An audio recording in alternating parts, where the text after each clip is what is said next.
যিহেতু আপোনালোকে চাই আছে অসম টাইম নিউজ। লখিমপুৰ জিলাৰ লালুকৰ গণভৱনত অনুষ্ঠিত হয় RSSৰ মিটিঙত এজন সাংবাদিকে নিউজ কৰি থকাৰ সময়ত সাংবাদিকজনক অপমানিত কৰে কেইজনমান ব্যক্তিয়ে। তাৰ পিছত কি পৰিস্থিতিৰ সন্মুখীন হ'ল আমি অভিষেক আপোনালোকক সাংবাদিকজনৰ পৰা আৰু পৰিস্থিতি কি হ'ল তাক আপোনালোকক দেখাবলৈ চেষ্টা কৰিম এই নিউজৰ সহায়ত।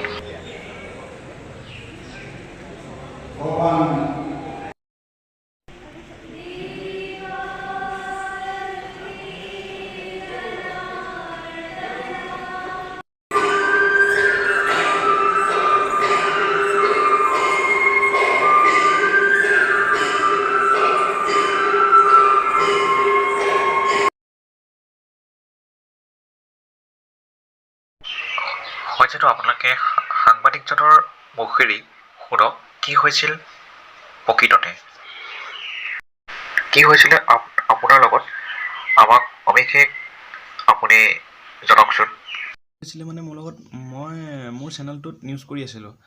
নিউজ কৰি থকাৰ সময়ত কেইজনমান ব্যক্তিয়ে মানে মোক কৈ আছে যে আঁতৰি দিয়া আঁতৰ হ এনেকৈ কৈ আছে। তাৰপিছত মোৰ শিক্ষাগুৰু এজনে মাতি নি ক'লে যে তুমি ছাইডৰ পৰা নিজৰ লোকেশ্যনটো চাই লোৱা, কোনটো লোকেশ্যনৰ পৰা তুমি নিউজটো কৰিব পাৰিবা।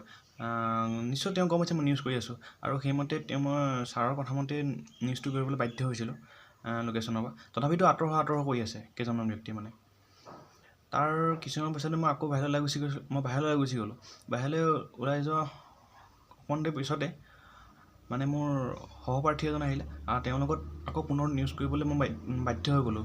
নিউজ কৰি থকাৰ সময়তে আকৌ এজন ব্যক্তি তাৰপিছত মানে কি হ'ল বাৰে প্ৰতি আঁতৰিবলৈ কৈ আছোঁ যদিও আমি লোকেশ্যনটো মিলাই পিনি দুয়োজনে সেই একেটা লোকেশ্যনৰ পৰাই নিউজটো কৰিবলৈ বাধ্য হৈ গ'লোঁ। তাৰপিছত নিউজটো কৰি থকাৰ সময়তে মানে ইমান ডাঙৰ এটা আহল বহল মঞ্চ। তেওঁ দেখা নাই আঁতৰ এনেকৈ ক'লে। তাৰপিছত লগৰজন আঁতৰিলে, মই গম নাপাওঁ লগৰজন আঁতৰিলে বুলি। তাৰপিছত মই মানে আঁতৰা নাই। তাৰপিছত মই ক'লোঁ আপোনাৰ কি অসুবিধা হৈছে ন? তেনেকৈ দেউতা আহিলে, দেউতাই কৈছে কি হ'ল? তাৰপিছত কৈছে মই দেখা নাই।